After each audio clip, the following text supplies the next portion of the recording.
Paul Theron joins me now for Mad Markets. Thank you so much, Paul, for joining us. So did you get a haircut? Me? No. Is that a 50% haircut? Apparently the haircuts are voluntary, and I decided not to take one. I'm holding out for long-term, returns. Okay, how excited are you about what happened in Greece today? Or Europe, Eurozone as a whole? As you know, I've been saying for months that this thing was just a misunderstanding and that, they would come up with something. And as you know, from all European deadlines and dramas, this is how it goes, because it's not a unified political structure. So I wasn't surprised at all to see this. But what I'm most pleased about is that there's no credit event with the supposed 50% haircut. Yeah.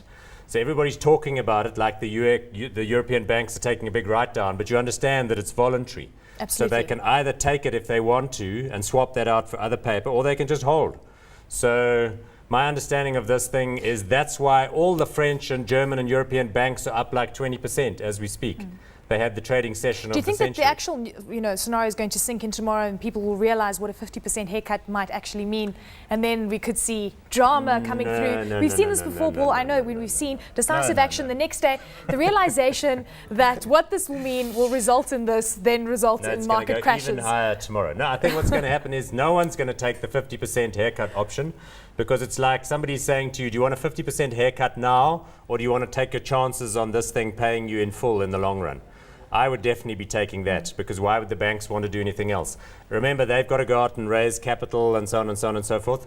But, people aren't stupid. I think the fact is the markets are rallying because it's the first sense that this thing is starting to be behind us. And I just want to high-five you. Maybe I'm naive, but for me anyway, this thing's moving. For once, I'm actually going to say this. Paul Theron is actually right. There's a bit of positivity. High five, Paul, because I actually feel that you've gotten it right. 2.5% growth out of America, the US, that doesn't in the sound third like quarter. a recession to me and either. This is yesterday. We had quantitative easing. So that's like rumors. the 9th quarter in a row now that we've had positive economic growth. I think it's time to dispense with the old double dip thing, because if there was a recession now, it wouldn't be a double dip, it would be a new recession. We've been growing for so long.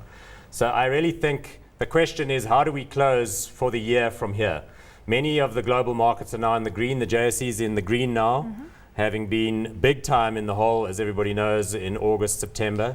So now the question is, how do we trade between now and the year end? Because if it's a year like 2010, we'll put on 16% between now and the year end. So we're green for the year at this point? We're green for the year, we're good to go, and we'll now see what happens. Okay, so you're not climbing the wall of worry, you're actually just going to run the Comrades Marathon.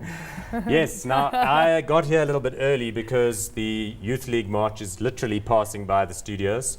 Those fellows are now at the JSE. Of course, there's nobody there because the market's closed, and if it were open, there would be nobody to see, because everybody is sitting at their trading desks, which are all around the world, trading on an electronic basis.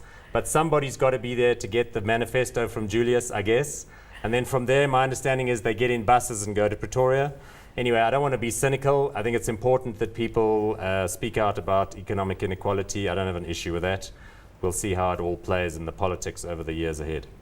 Okay, Paul, and going forward, what would you say is the biggest focus? Well, it's corporate earnings again, and it's seeing whether there are any more bogeys to come out on a macro level, be it US or Europe. So trouble's not over? It's never over, but for the moment, things look good. Thank you, Paul Theron, for joining us. Great to have you on the program.